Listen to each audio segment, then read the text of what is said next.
उनकी छुपी हुई मोहब्बत तब सबके ध्यान में आ जाती है जब किसान चीजों को सही करने का फैसला करता है। फिल्म की शुरुआत सीओ और बियांका के एक दूसरे की कंपनी का आनंद लेने से होती है। जैसे जैसे देर होती है, बियांका की बहन मारिया सुझाव देती है कि वे घर जाएं। सीओ बियांका को अलविदा कहता है, यह वादा करते हुए कि वह उसे बाद में मिलेगा। घर पर वापस सीओ की पत्नी लूसिया उनके बेटे को सिगार के साथ पाती है और नाराज हो जाती है, लेकिन सीओ की मां इस बात को हल्के में लेती है। मारिया लड़के को कुछ फल देती है जबकि वे सीओ का इंतजार कर रहे होते हैं। वापस जाते समय सीओ लिंडा से मिलता है, जो कि उसकी रखैलों में से एक है और जो नजरअंदाजी किए जाने पर गुस्से में है। सीओ उसे जाने के लिए कहता है जब वह अपने बेटे को देखता है और उनका एक बकरी खरीदने का जिक्र करता है जिसे वे साथ में नाम देंगे। घर पर सीओ नाश्ता करता है और उसकी मां उसके देर से आने पर सवाल उठाती है। उसकी तुलना उसके बेवफा पिता से करती है। बियांका और मारिया अपने पिता के खेत पर मजदूरों के लिए खाना लेकर लौटती हैं। बियांका चाहती है कि मारिया उसके साथ सीओ से मिलने जाए, लेकिन मारिया बियांका के एक शादीशुदा आदमी के साथ संबंध को गलत मानती है। उनके पिता कूमा, जो सभी युवा महिलाओं को अपना काम छोड़ने को कहते हैं, वह एक सुंदर लड़की को चुनता है, उसे आराम करने के लिए कहता है, उसके पीछे जाता है और जब वह उसकी हरकतों को ठुकराती है तब उसका फायदा उठाने की कोशिश करता है। मारिया यह सब देखती है और लड़कियों की चीख सुनकर परेशान होकर भाग जाती है। बाद में सीओ एक बार में जाता है जहां लुइगी एक किसान के साथ बुरा व्यवहार कर रहा है। सीओ किसानों को अपने अधिकारों के लिए खड़े होने की सलाह देता है और उनकी फसल को उचित दाम पर खरीदने की पेशकश करता है। वे सब जश्न मनाते हैं और सीओ सबके लिए ड्रिंक्स खरीदता है। बाद में लुइगी कूमा से शिकायत करता है, यह दावा करते हुए कि चियो उसके व्यवसाय को नुकसान पहुंचा रहा है और माफी मांगने की मांग करता है। कूमा से हस्तक्षेप करने के लिए कहता है। अगली सुबह चियो घर लौटता है और नाश्ते के दौरान स्थानीय किसानों के शोषण पर चर्चा करता है। उसकी पत्नी पिछली रात उसकी अनुपस्थिति के बारे में सवाल करती है, लेकिन चियो जवाब देने से बचता है, जिससे उसकी पत्नी गुस्से में उसे एक प्रेमिका के साथ होने का आरोप लगाती है। चियो उसे अनसुना करते हुए म्यूजिक प्लेयर उठाता है और बियांका से मिलने चला जाता है। वे संगीत साझा करते हैं और अंतरंग हो जाते हैं, जहां बियांका अपनी गहरी भावनाएं व्यक्त करती है। चियो वादा करता है कि वे जल्द ही जाएंगे और एक नया जीवन शुरू करेंगे। बाद में चियो और उसका दोस्त विंचेंजो चर्च के बाहर बात कर रहे होते हैं जब बियांका का भाई चियो की ओर गुस्से में देखता हुआ गुजरता है।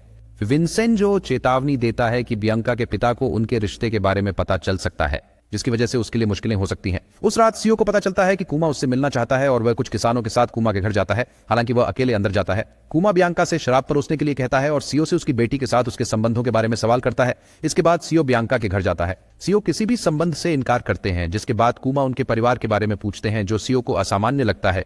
कूमा याद करते हैं कि उन्होंने सीओ के दादा को जाना था, जिन्होंने अपने परिवार को एक जवान प्रेमिका के लिए छोड़ दिया था, जिससे सीओ की दादी 3 बच्चों के साथ अकेली रह गई।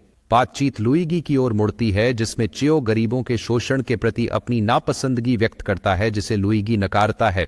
बाद में सीओ छत पर चढ़कर एक खिड़की के जरिए बियांका के कमरे में दाखिल होता है। वे खलिहान में जाते हैं और रात साथ बिताते हैं, जिससे उनका संबंध गहरा हो जाता है। अगले दिन मारिया और बियांका अपने पिता और भाई के लिए नाश्ता बनाते हैं। बियांका अब भी खुश होकर चमकती हुई मारिया के साथ अपनी उत्सुकता साझा करती है और सीओ के साथ अपनी रात के बारे में बताती है। जब मारिया पूछती है कि सीओ कहाँ है, तो बियांका कहती है कि उसे जाना पड़ा, वह सुबह खलिहान में था।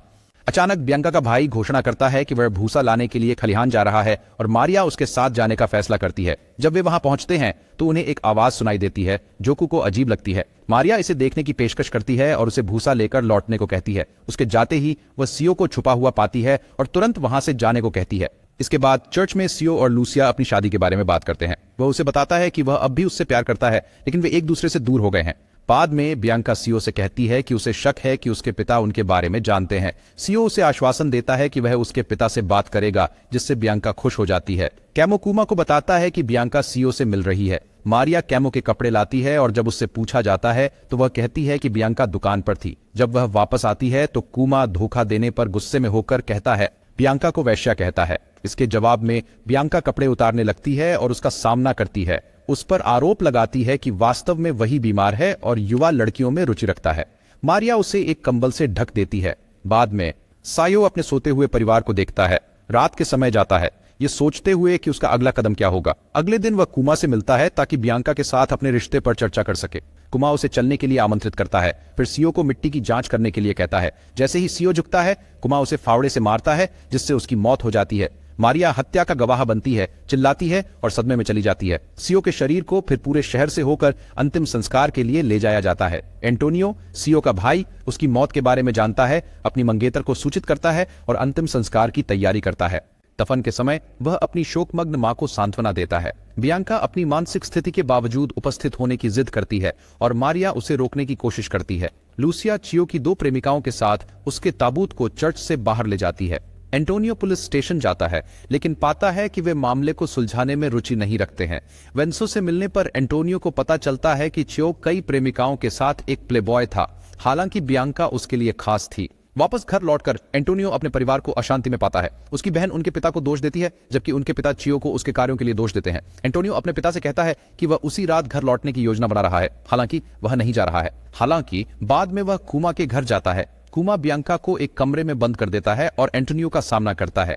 एंटोनियो उनसे कहता है कि उसे कुमा से बात करनी है। उसे बताया जाता है कि कुमा सो रहा है और उनके परिवार का कोई भी व्यक्ति मिलने की इजाजत नहीं है। एंटोनियो जवाब देता है कि पूरा शहर पहले ही सच जानता है।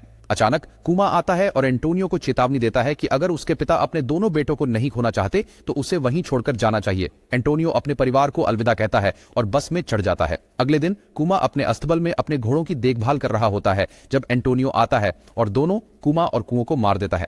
पुलिस लूसिया के घर पर उसके पिता से हत्याओं के बारे में पूछताछ करने आती है, लेकिन उसके पिता उसे अंदर ले जाते हैं और कोई सवालों के जवाब देने से इनकार कर देते हैं।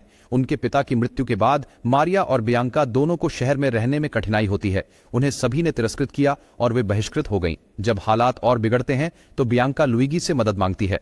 उन्हें अपने खेत के लिए मजदूरों की आवश्यकता है, लेकिन शहर में कोई भी उनके लिए काम करने को तैयार नहीं है। लुइगी मदद करने के लिए तैयार हो जाता है, लेकिन बदले में कुछ मांग करता है।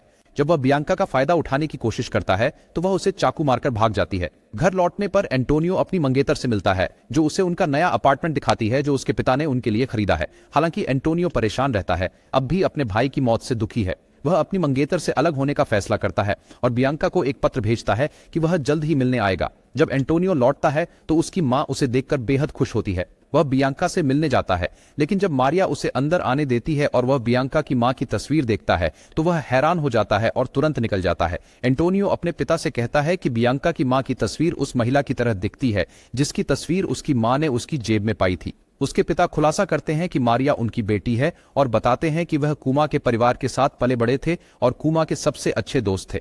बियांका के जन्म के बाद कुमा बेटी होने से निराश होकर शराब पीने लगा और अपनी पत्नी को परेशान करने लगा। एंटोनियो के परिवार ने कुमा की पत्नी को अपने घर में आश्रय दिया और फिर उनके बीच एक रिश्ता विकसित हुआ। उसके पिता कहते हैं कि एंटोनियो की मां इस इतिहास के बारे में जानती है। एंटोनियो फिर अपनी मां से बात करता है और उसके बाद बियांका से मिलने जाता है। उसे देखकर बियांका चौंक जाती है क्योंकि वह चियो का जुड़वां भाई है। एंटोनियो तुरंत बियांका को प्रपोज करता है। बियांका खुद को एक लाल ड्रेस में शहरवासियों से घिरी हुई देख रही है जो चर्च की ओर शादी के लिए जा रहे हैं। फिल्म यहीं समाप्त होती है। देखने के लिए धन्यवाद और सब्सक्राइब करना न भूलें। अगली वीडियो में फिर मिलेंगे।